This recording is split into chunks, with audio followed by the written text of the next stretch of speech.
Hola a todos los estudiantes, vamos hoy a contestar una pregunta. ¿Se puede cambiar las profecías? Comencemos. A partir de las enseñanzas de Melquisedec, la personalidad de Dios comenzó a evolucionar en la mente de los hebreos hasta los atributos de la deidad. Y esto fue un crecimiento ideacional ininterrumpido hasta los días de Jesús, quien eventualmente enalteció y glorificó todas estas enseñanzas que llegaron a través de los profetas, en forma de enseñanza y visiones del futuro. Un profeta es alguien que habla por inspiración divina, pero también es alguien que podría ver eventos futuros y a veces interpretarlos. Las predicciones surgen a partir de indicios, señales, apariciones, visiones, sueños astrales y hasta directamente audible de la voz del ajustador del pensamiento, el Espíritu residente. Jonás fue uno de los profetas de los últimos tiempos antes de que naciera Jesús de Nazaret. Fue un profeta a quien se le asignó predicar el arrepentimiento a la ciudad de Nínive. La ciudad de Nínive ya estaba madurando en la iniquidad. Cuando se persiste en el pecado deliberadamente, se llega a la iniquidad, ya sea ciudad, pueblo, nación o a nivel individual como humano o colectivo. Muchos imperios han caído desde adentro de ellos mismos, destruyéndose por la iniquidad.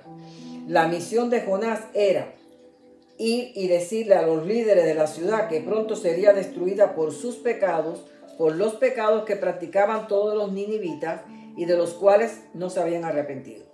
Eran hombres sanguinarios y crueles y que cometían toda clase de atrocidad y practicaban toda clase de deshonestidad. Recuerden que Jesús cambió la palabra arrepentimiento por vete y no peques más, es decir, la corrección y la construcción, porque estos profetas usaban el arrepentimiento y también lo usó Juan el Bautista. A Jesús nunca le gustó el mensaje de Juan con la palabra arrepentidos.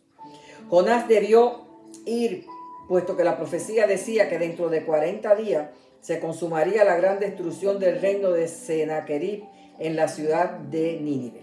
El rey se llamaba Senaquerib. El rey engrandeció la ciudad, sus plazas, sus jardines, sus calles y todo a su entorno alrededor de la residencia real. Se movía el comercio, había construido templos, terrazas, muros y había un gran suburbio en crecimiento. Pero la libertad y la abundancia debido a la libertad y la abundancia se estaban corrompiendo y era necesario salvarla, pues esto contribuye mucho a la civilización. Pero Jonás no quiso.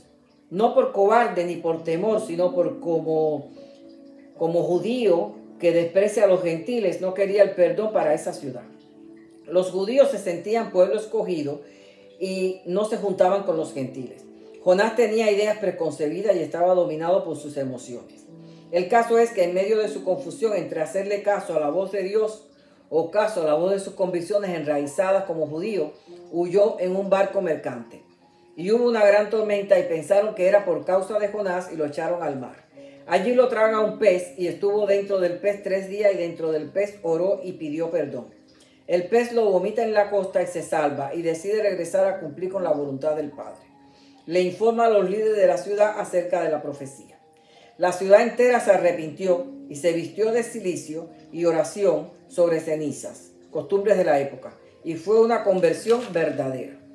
El rey y la corte dieron órdenes estrictas de no comer nada. Incluso ni los animales podrían comer durante el tiempo de ayuno. No se puede saber con tanta poca información qué llevó a un pueblo no israelita a creer en un profeta hebreo. El caso es que la Biblia dice que se arrepintió Dios y no destruyó a Nínive. Otra versión dice que cambió de parecer. ¿De verdad crees que Dios se arrepiente? ¿Crees que alguien perfecto puede arrepentirse o alguien que dice que no hay variación en él puede cambiar de parecer? Yo no lo creo. Creo más bien que estos hombres verdaderamente arrepentidos y haciendo corrección y constricción cambiaron la profecía. Tenemos que acabar de cambiar nuestros paradigmas que desvirtúan lo que realmente Dios es y por lo cual muchos huyen de Él por temor o no quieren creer en Él. La Biblia dice en muchas partes que fue Dios quien cambió de parecer, pero recordemos que antes y aún muchos hoy le achacan a la providencia lo que con nuestro esfuerzo divino hacemos. Olvidamos que somos seres divinos y tenemos el poder para cambiar el mal por el bien. Creo que nuestras malas decisiones a nivel colectivo debilitan y hasta destruyen lo que hayamos construido. Y que de la misma manera nuestro potencial de cambiar el rumbo negativo por uno positivo construye, restaura y salva. Las profecías nos alertan de que hay algo que corregir. Y si se corrige, la profecía no se cumple. No hay que sentarse a esperar que se cumpla, pensando que lo profetizado es la última decisión y peor aún creer que es divina.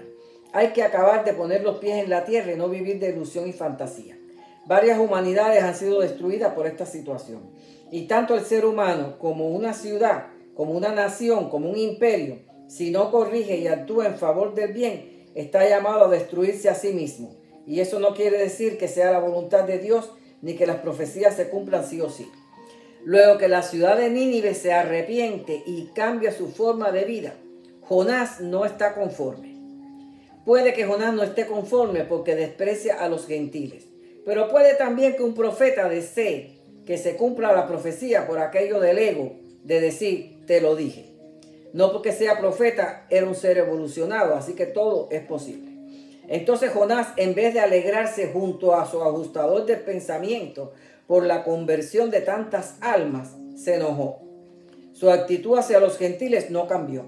Se sentó debajo de un calabazar, nacieron hojas que le daban sombras, un gusano vino y se las comió, el sol le dio fuerte y deseó morir. Y dice la palabra que Dios le dio una lección a Jonás por medio de esta planta, mostrándole que él ama a todos sus hijos. Yo creo más bien que fue una reflexión del mismo Jonás en asociación con su ajustador del pensamiento. Jonás decide enojarse, tiene una experiencia, reflexiona, comprende el mensaje de su ajustador, lo asimila, adquiere valor y significado y ahí va evolucionando el hombre. Esta historia le sirvió a Jesús para referirse que vino tanto para judíos como para gentiles.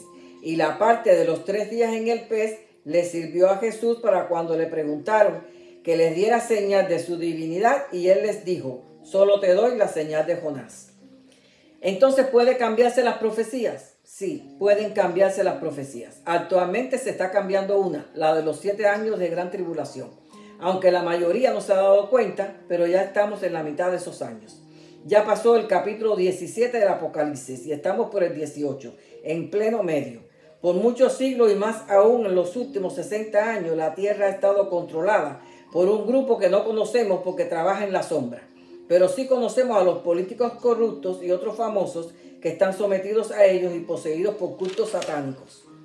En los últimos 60 años han incubado un gobierno mundial de mala fe. Pero en los últimos 60 años se ha formado un plan divino de hombres y mujeres que fueron llamados a una misión y la han cumplido. La tierra tiene ahora mismo un séquito de trabajadores de luz bajo el mando de Cristo Miguel y un séquito de semillas estelares bajo el mando de los altísimos de las constelaciones. Este grupo está compuesto por hombres y mujeres sencillos, sin cargo alguno como tú y yo, pero también por líderes de naciones y sus ejércitos, científicos, profesionales y empresarios. Se conocen telepáticamente y están en todas partes. Cada uno hace su parte. Unos oran, interceden, otros hacen decretos, otros hacen viajes astrales, otros son terapéuticos, otros son youtubers, despertando almas, otros son escritores, publicistas. Ellos han ido cambiando las profecías. Pero los que están haciendo la batalla contra los principados y potestades satánicos son los líderes de naciones y sus ejércitos, de la forma más segura posible para causar la menor fatalidad posible. La lucha no es contra sangre y carne. O sea, la lucha no es contra ti, porque no creas o porque peques, como dicen los cristianos. La lucha es contra los satánicos de la élite mundial. La marca de la bestia se la pondrán tanto a cristianos como no cristianos, puesto que muchos serán engañados. ¿Por qué no debemos permitir que se establezca un gobierno mundial en estos momentos? Número 1. El planeta no ha evolucionado lo suficiente para tener un gobierno mundial. Número 2. Las naciones no están unidas en un mismo espíritu y en un mismo sentir por la humanidad. La élite ha podido manipular en una gran parte de la humanidad, pero no a toda. Por tal razón y porque ellos saben más que ese gran grupo dormido de la humanidad, adelantaron sus planes de gobierno mundial 10 años. La agenda era para el 2030 y se convirtió en agenda de 2020. Pero como decimos en Cuba, les salió el tiro por la culata. Les dio a la Alianza de la Tierra el empujón para el despertar, para sacar a la luz todo aquello que nadie creía y que ya no se puede ocultar más. El arma que han usado es el temor por medio del terrorismo doméstico, creando enfermedades, y ya solo le faltaba inventar una guerra alienígena para encerrarnos por siempre en construcciones que han mandado a construir con las menores ventanas posibles, y así establecer su orden mundial, su tecnocracia. Una mayoría cobarde o dormida cede sus libertades, y una minoría despierta que ha tenido que pagar por ellos y luchar por ellos. Hay dos formas de soberanía: la del mortal que tiene su libre albedrío, la de la colectividad de la humanidad. Los políticos no nos mandan, nosotros los elegimos para que presten servicio a la humanidad y administren los recursos. Algún día los gobernantes aprenderán que los altísimos de las constelaciones son los que gobiernan este planeta. Para que eso tome lugar, tenemos que elegir hombres honorables, estudiar su pasado y no por lo que le digan los medios, que son cómplices de la maldad. Se necesita que todas las naciones sean soberanas. Soberano quiere decir que se gobierne a sí mismo, que no esté políticamente sometido a otro, ni con deudas ni con ideología, que vive de sus propios recursos y comercia e intercambia. En los últimos años, los gobernantes políticos han vendido su patria. Pedazo a pedazo le han ido cediendo mediante sobornos tentadores a todas las entidades internacionales y transnacionales, incluso a los organismos ONG con disfraces sociales. Así han perdido la soberanía tanto política como económica y social, incluso cultural y educacional, cancelando culturas y estableciendo culturas de raza y género. La profecía de Juan es sobre esto, así como la de Jonás sobre Nínive. La diferencia es que Nínive completo se arrepintió e hizo oración y ayuno y cambiaron sus vidas. Y el mundo, la tierra, duerme y solo una parte lucha por cambiar la profecía. Pero la profecía también dice en el capítulo 19 que vamos a ganar. Hay que despertar porque la sangre de los santos es sangre infantil. Créalo o no, fue una de las primeras revelaciones que llegó a los llamados despiertos a partir del 2012, aunque algunos lo sabían de antes y desafortunadamente por denunciarlo son hoy mártires. Para tener un verdadero orden mundial, primero se requiere la unidad sincera de las naciones por un bien común para la humanidad. La ONU no nos representa, está corrupta. Si verdaderamente nos representara, no permitiría que se violaran los derechos humanos en todos los países. No permitiría el hambre, la miseria y la enfermedad.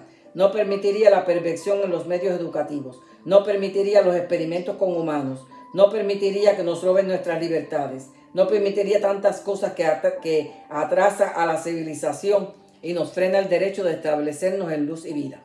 La tierra no disfrutará de una paz duradera hasta que no haya una fraternidad mundial de hombres honorables en un gobierno de hermandad a quienes los soberanos de las naciones le puedan ceder y confiar sus poderes. El internacionalismo es un paso en la dirección adecuada, pero si estos órganos internacionales lo representan hombres y mujeres sobornados y corruptos, no llegará jamás a buen puerto. En vez de decir no podemos cambiar el mundo, digamos mejor vamos a cambiarlo sí o sí, haciendo el bien todo el mundo y no cediendo libertades. Hoy los ciudadanos del mundo están grabados, regulados y controlados casi opresivamente. Todos sabemos que hoy día no hay buena fe ni nada está propicio para un gobierno mundial. Pero dentro de esta profecía que está tomando lugar en el fin de esta era y comienzo de la otra, se está desenmascarando a todos los corruptos nacionales e internacionales, y eso es un buen comienzo. Y si el colectivo aumenta y se opone firmemente a sus planes de control, la profecía no se cumple y los tiempos se acortan. Las profecías son dadas para que sepamos qué pasará y si no hacemos nada, pero si como hijos de Dios nos ponemos en función de cambiarla, lo logramos, no porque Dios se apiade, sino por nuestro propio esfuerzo y con la ayuda de los espíritus residentes de la tierra. Y esto es otra forma de decir que somos nosotros los que construimos nuestro futuro, no el gobierno. Muchas de las profecías que no se han cumplido tampoco se cumplirán si nos mantenemos firmes. Años después que murió el rey Sennacherib de Nínive, la ciudad olvidó los mandatos de Dios y el rey, y Nínive cayó en la iniquidad y fue destruida. Lo que se gana hay que mantenerlo. Y siempre habrá quien diga cuando cambiemos una profecía, ya ves, las profecías no existen, pero con todo hay que lidiar. Así que espero haber contestado la pregunta. Hasta pronto.